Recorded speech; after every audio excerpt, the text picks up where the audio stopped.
So now it's time to talk tokens for our last of this series of panels before we get to some solo speeches. So let me have each of the panelists give you a bit of background about them. Yeah, sure. Hi, everybody. My name is Antsyferov, and I'm a head of product development at TruePlay.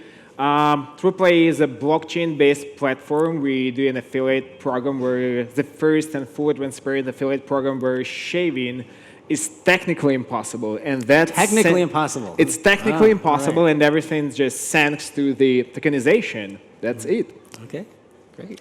Hi everyone. I'm Chloe. I'm a researcher at nChain. So my work is primarily looking at novel use cases of the blockchain, so digital key management and online identity management. So really looking at the KYC and AML issues there. And for those of you not familiar with nChain, it is the blockchain research and development business based out of the United Kingdom, where Craig Wright is chief scientist. It's one of the largest, if not, I think now the largest, blockchain-related patent portfolio in the world. All right, thanks. Hi, I'm Mike Lee. I'm with Genesis Games, and we're a premium casino games developer based in Las Vegas, Vancouver, and Taiwan. And what we do is we build products and games that keep casinos busy and get them busy. All right, a couple of years ago, it seemed like every company in the world wanted a token or was releasing tokens. That started with the Ethereum ICO craze, and that has died down, thankfully, due to regulatory scrutiny. But in the gaming world, and logically so, tokens are a big topic. What do you think the iGaming world is doing right with use of tokens, and what do you think they're doing wrong? All right, that's a good point. You've mentioned an ICO, and what it was the worst thing we've ever experienced in iGaming. Everybody wanted to get an ICO just because of money. Right. Yeah, just because of money. We lost a lot of investors. We lost that kind of situation where they believe in iGaming and want to get the money to the industry. So that's the worst thing. The best thing, I would say that we're ready to make tokenization kind of great again and get back to that tokenization and make every betting or sportsbook or casino tokenized. For somehow, there are a couple of options. You can bring in investors on the board, having your own token and invest in that token. You can list it on the exchange, or you can have this token for some fair transparency reasons. Okay, but in your example, what would the token be used for? Just to represent a stake in the company, or would it have, or should it have, uses beyond representing a stake in a company? Well, it depends on the company type you guys running. I don't believe, honestly, I don't believe in that situation where you have your tokens and it's kind of the share of your company things, because we're still early adopters when it comes to investments and the tokens for the shareholders. So honestly, I don't believe that in 2019, but somewhere maybe in a gap of 3 to 5 years, the whole industry will be ready to that. So you can invite investors to the board and saying, hey guys, we're ready to sell, let's say, 10% of our company using our tokens. Another point of view that somehow in different countries, we don't have a legal background for that. You do. It's called securities law. But people just don't like to use that. Chloe, you've been studying this space a lot. What are you seeing that you think are good uses of tokens and less of good uses? Well, obviously, the work we do focuses on Bitcoin SV, and tokenized is an excellent protocol that's available there, which involves representing all different kinds of assets. I think from my perspective, having worked on online identity management, being able to incorporate this at the foundation there, obviously it's the theme of a lot of the panel discussions, but making the use of the digital keys that actually represent this online identity and certifying those, so that you have this kind of base platform to work from, this certified wallet to work from, and then any token, any sort of asset that you're tokenizing is linked always to your identity. So that's something that we focus on heavily in nChain. Okay. Michael? Well, on our side, we haven't really used digital tokens per se yet, but we are implementing a loyalty system within the games that is based on a token concept. So what I'm interested in is to see how digital tokens and the blockchain technology can make that mechanism more efficient for me and perhaps even more effective in offering and creating more value within that token.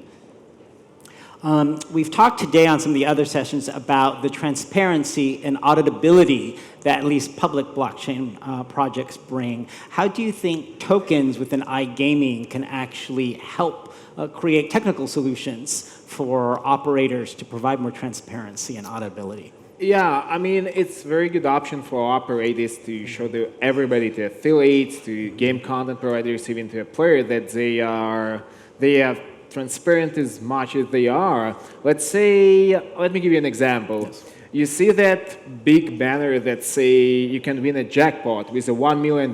Yes. And how can I believe that? That they really want to pay me that $1 million or $10 million. Mm-hmm. With a blockchain, everything is simple. Let's say you're having a smart contract, and there you have a number of tokens on your balance. So when everything is a blockchain and casino ready to publicly disclose its balance, the user can make sure that casino is capable of paying a winning to them. So that's only the one point of making that industry transparent and for operators. Mm-hmm. And just to add to that as well, you know, obviously the blockchain acts as this unified source of truth. So with something like a single jackpot tied to lots of different slot machines, let's say, you can represent that very easily by having this sequential element within something that's, so having the sort of order of play almost, as it were, even if all these games are being played at the same time. Okay. Because there will be obviously some time difference. So the mathematical properties, sorry, I'm getting too technical, aren't I? No, I'm terrible at this. The mathematical properties are there to support this infrastructure. And I think it's just about educating people and communicating that, because it's all a bit shady. Yeah, I think people forget that a blockchain, really, if you read the original Bitcoin white paper, it doesn't even use the word blockchain. It references it as a timestamp ledger. And they forget the properties that you can leverage from a blockchain of being able to track transactions, records, data by time. And that has real usefulness in the iGaming world. I have a quick point on that all my friends, when they talk about a Bitcoin, they say a blockchain. Yeah. And I mean, like, no, this is a blockchain and this is a Bitcoin. This is a different stuff. You guys have to understand how each of them works. So as the, let's say, industry movers, we have to firstly educate everybody what is a blockchain, how tokenization works, what is the real purpose of the tokens, and how could we use that. Like all of these participants of this industry, let's say game content providers, affiliates, casino operators, and stuff like that. Michael, thoughts on how a token can be used to improve transparency, audibility, or even reporting? Well, I guess from a provider perspective, and even we have a division that publishes games, we have kind of almost have two sides of that. But I'd really like to even get rid of that whole concept of auditing in that sense, because right now we kind of audit because we have to, or you know, my game developer studio clients, they want to audit to make sure that our transactions are correct and we're paying them what they're due and all that, and so if we had transparency on that and a way and a proper ledger for that to be verified and validated, then there wouldn't be a need to audit, because the audits cost everybody money, time, and risk. You just have to create a tool to gather the data from the blockchain and report it in a form that regulators are accustomed to seeing. Yeah, right? Yeah. And on the other side of it as well, for me, I want to be able to provide a proper, accurate, transparent ledger to my operator partners to ensure that they trust our numbers and so forth, because I send them the invoices. Let's talk about loyalty rewards type tokens. That's a very common usage, certainly helpful in the iGaming industry. What are things you think can be done better or with such loyalty and rewards tokens, or what utility you think could be added to them that's not being fully used now? I mean, we do have a lot of altcoins right now in the market, and I'm really, I do not understand why a lot of operators do not use them.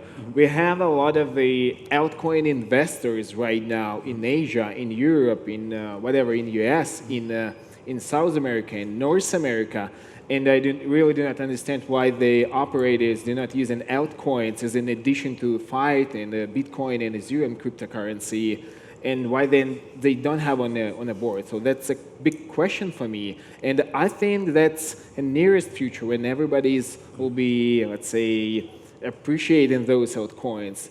Since we do have a lot of investors who are ready to invest in iGaming, even a playing and casino and a sportsbook projects. Chloe, what do you think can be better leveraged with a loyalty rewards type token?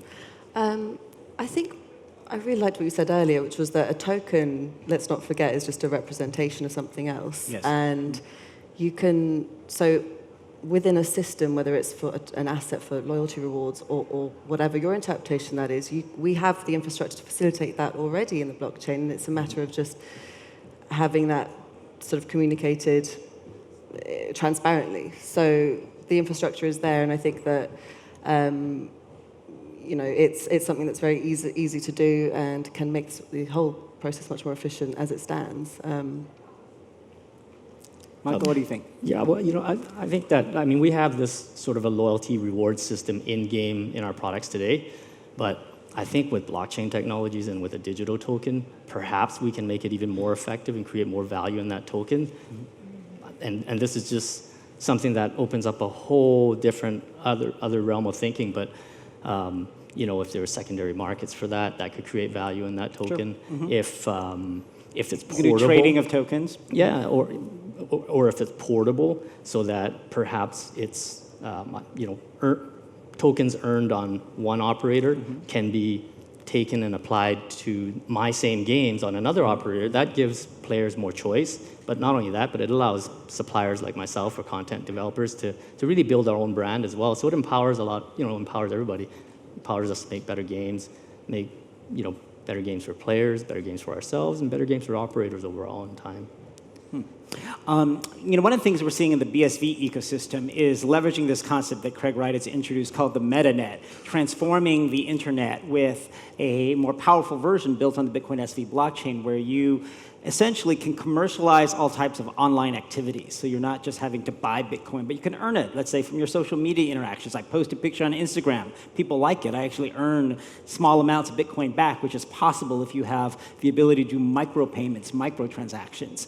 There's an application in our world called Twitch, kind of like Twitter. But when I post a message, I actually have to pay, but then people pay me back when they like or reply to it. It's designed to cut down on anonymous bot accounts and clean up social media. In the online gaming world, how do you think tokens can translate this to a system where players, instead of just getting paid, let's say, on the outcome of games or sports bets, can do more, can maybe earn through their online activities within games? Any thoughts on that? I think that's a fascinating use case in the future. Yeah, you raise up a very good point about the tokenization and financial internet, which is a brand new trend. So as a iGaming industry, I would say gamification is the thing that we can reward the player. Let's say gamification is always the thing. Everybody plays in PlayStation, PC games, even in slots games. So gamification might be the thing here. We have to reward players. Let's say you did a 10,000 spins and you have to get this reward. It's kind of somewhere in the intersection of marketing and the gamification. So that might be the first step where we have to move forward. Yeah, I think it's important because, it's a way to keep players coming back, doing more, especially if they're rewarded for many interactions, as opposed to just waiting for the outcome of particular games and bets. And, Chloe, Michael, what do you think? I know, obviously, we think about this a lot in the BSV nChain world. I guess my perspective, again, is coming from a much more fundamental one, but trying to think about it from the gaming industry. Of course, you want to be able to have customers feeling that they, especially with a lower barrier to entry, new customers will want to feel that they get the information they're being given is correct, and it hasn't been altered in any way. So I feel that something like the blockchain, due to its distributed nature, kind of brings that power and that trust almost entirely out of the picture and back into the user's hand. So again, I strongly believe that the infrastructure is there for players to be able to, as you said, the work we did on the MetaNet shows that not only can you transact to sort of purchase things, but you can also offer services. Right. And it's just about creating the user interface to make that easier for other industries to pick that up. Michael? Yeah, like tokens that can be redeemed for services like streaming services. Like for instance, you play casino games and you earn the tokens, and you can redeem those tokens for streaming service, time on streaming, so that you can stream your casino games. And with the blockchain, the transactions all being immutable ledger, you can really replay things as well and then stream that. And there's just so many possibilities and different services that and products and features that you can exchange for with the utility that you get from that token. I'll give you a couple of examples that are emerging in the BSV world that are not about gaming but could easily be transported to it. So for example, someone's launched a site, an application called True Reviews, where right now if you're posting, you're one of these people who's a super Yelp reviewer and you like to review restaurants, who makes money off that? Not you, Yelp, right? Same thing with, Google, where you're doing, reviews. They, use it for advertising. Well, the idea behind True Reviews is that you actually pay to post a review of some place, but then people reward you if they like to tip you or upvote your reviews, right? Because some people are great reviewers and the reviews have quality content. It rewards quality content. That certainly could be used in the gaming world with people who are these, expert gaming players who want to provide tips, advice to people, and that can be integrated into games. Another company called Coda, which won our second BSV hackathon recently in Seoul, Korea, a team out of Australia, is building a marketplace for developers to actually make money from their APIs. Because if you create an API as a developer, you don't make any money, you put it out, people use it for free.